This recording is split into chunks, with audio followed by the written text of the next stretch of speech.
Morning guys, ayan na.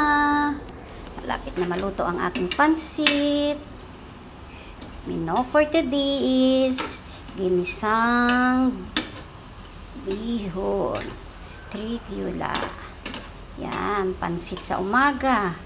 Ito na po yung aking breakfast at lunch guys. Yeah, yummy yummy. My favorite pansit guys.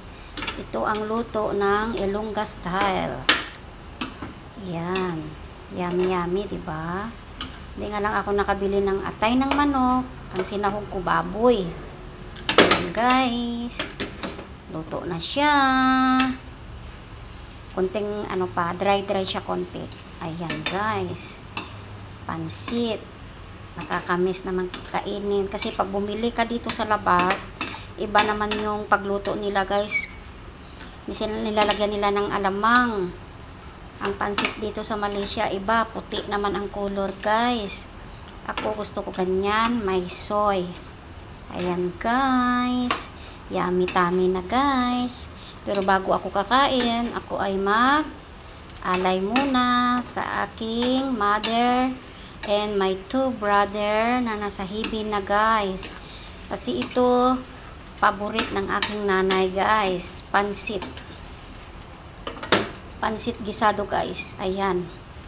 Ayan. Ang sarap na guys. Yum yum yum. Yummy yummy na ang pansit guys.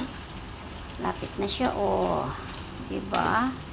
May paborit. Pansit gisado.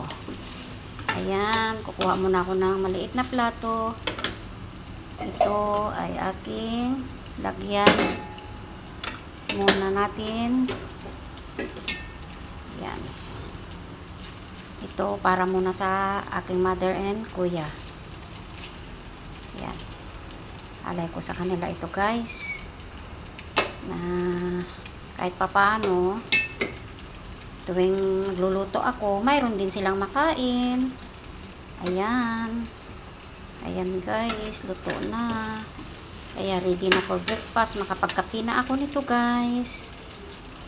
Okay, yahoo. Mag-init na ako ng tubig. Partneran ko siya ng kape guys. Ayan. Kakain na ako. Ito, alay ko muna ito guys. Ito para sa aking mother and kuya. Kaya ganyan, lagi ko silang inaatangan. Kasi sa amin sa may Bisaya, sa Ilonggo, or Ilocano man, dapat tayo ay mag-aatang. Ayan guys, para sa kanila yan guys. Ngayon ako naman ay mag-prepare ng aking kape na 3-in-1. Ayan. Ito lang ang aking munting tahanan na tinitirahan dito guys. Ayan guys, magkakape ako. Mayroon akong naka-ready rin na mantika, suka, may noodles.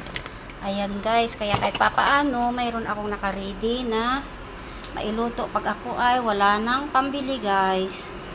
Kaya ngayon magkakape tayo guys. Yan, nag-init na ako ng tubig. Tapos ako ay kakain na guys. Okay guys, thank you for watching. Ayan lang ako guys. Have a nice day and a blessed Sunday morning weekend guys.